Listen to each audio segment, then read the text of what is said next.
des raisons principales que nous avons évoquées, il s'agissait donc des opérations de maintenance de certains dépôts dans des pays portuaires. Autre raison aussi, il s'agissait aussi des lenteurs que nous avons observées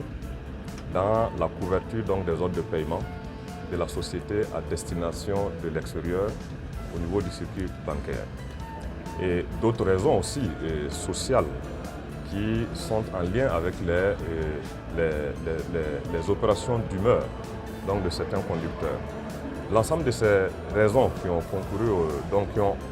créé des ralentissements dans l'acheminement du carburant au niveau de notre pays, ont créé donc des dysfonctionnements dans l'approvisionnement des stations-service que nous avons tenus à l'endroit donc de l'honorable député. En termes donc de mesures prises par le gouvernement, il y a des mesures d'urgence qui ont été prises pour permettre à la société donc, de disposer de ressources financières afin de faire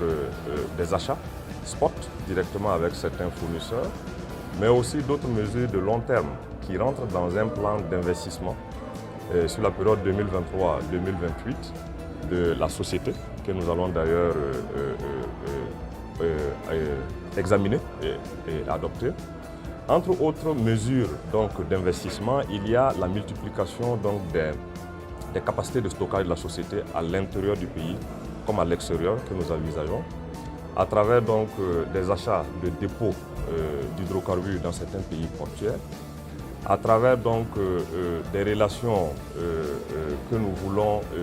renforcer avec certains pays, d'autres pays portuaires qui n'étaient pas traditionnellement des voies par lesquelles la société